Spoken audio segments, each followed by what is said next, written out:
Bom, aí um ponto importante, tá? Aí um ponto importante. Eu entendo que o Netanyahu, e essa aqui é uma percepção minha, claro que ele quer sobreviver politicamente, mas mais do que sobreviver politicamente, o Netanyahu está fazendo o seguinte jogo. Ele está tentando dar uma cartada de tudo ou nada em relação ao Irã, tá? E aí quem está apoiando o Netanyahu? Ninguém fala isso para vocês. Até porque está na moda, aí tem uma turma aí que é trumpista e pró-Palestina, né? Inadvertidamente. Ontem teve um discurso do Trump, onde ele falou muito claramente. O Irã estaria a 34 dias de construir a bomba atômica e que é preciso parar o Irã. É o Irã o objetivo do Trump. O Trump, veja a pesquisa sobre o eleitorado judeu nos Estados Unidos, quando ele separa democratas e republicanos. Existe um grupo que está próximo do Trump, que é vinculado ao Trump, que eu não tenho muito receio em dizer que é até apocalipsista, tá?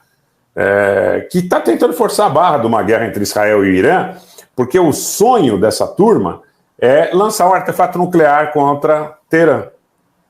O sonho dessa turma é lançar um artefato nuclear contra Teherã. E aí eu vejo absolutamente perplexo que tem analista que diz que o Trump não faz guerra, que o Trump não faz o que fazem os democratas. O Trump ordenou a morte do general Qassem Soleimani, o general Qassem Soleimani, que era um homem, ainda que iraniano, ligado ao governo de Teherã, com todas as nuances que nós sabemos, que combateu o ISIS, que combateu a Al-Qaeda, que combateu o terrorismo dentro da Síria. E aí a pergunta que se faz, e é muito fácil chegar a conclusões, eu não vou responder, não é?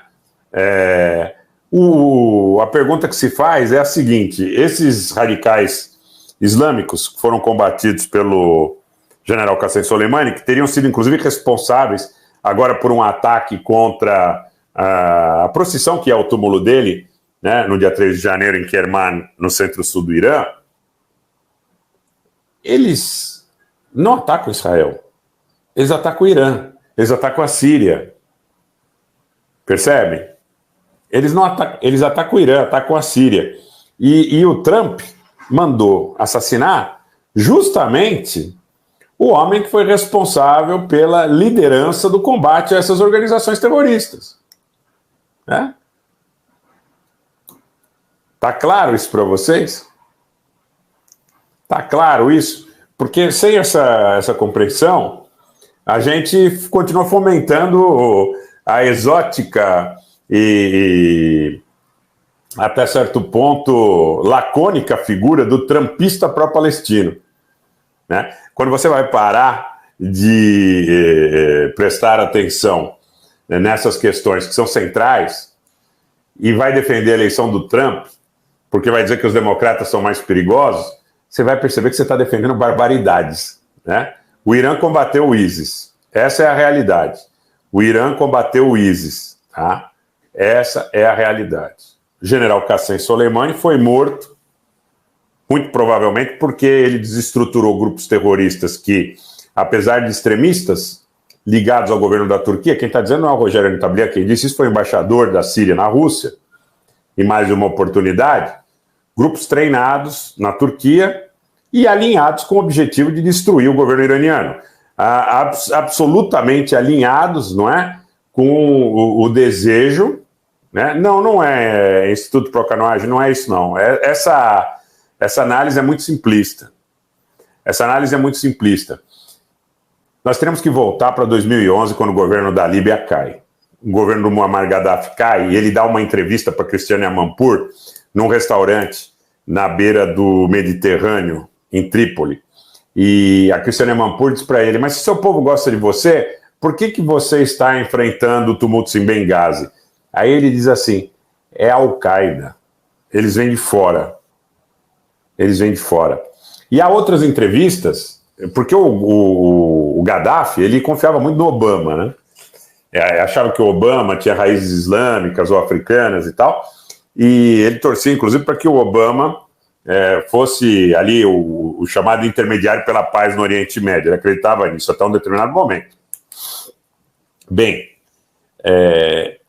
a demonstração que esses grupos extremistas foram utilizados para desestabilizar e dividir a Líbia, eles atuaram no Kosovo, esses grupos extremistas atuaram no Kosovo, esses grupos extremistas atuam no norte do Cáucaso, esses grupos extremistas estiveram na agressão contra a Artsakh em 2020, estiveram nos tumultos em Idlib em 2011, estiveram e estão em regiões do Iraque próximas a Kirkuk, por exemplo, onde você tem uma grande população turcomana. São grupos fundados, criados, treinados e objetivamente instados a agir a partir da influência do elemento turquificado. E esse elemento turquificado, o objetivo último, para quem conhece minimamente a grande guerra que se trava hoje pelas rotas comerciais e pela energia entre China e Estados Unidos, ele quer chegar em Xinjiang. Ele quer chegar em Xinjiang, onde os uigures, né, têm uma certa identidade religiosa e étnica, ainda que com algum grau de lateralidade com os turcos. O objetivo da utilização desses extremistas é enfraquecer claramente, não é, a possibilidade do exercício autônomo de influência da China no Oriente Médio. E, naturalmente, destruindo aí as bases para que o Irã possa representar esse elo. Tá? É muito fácil nós percebermos isso.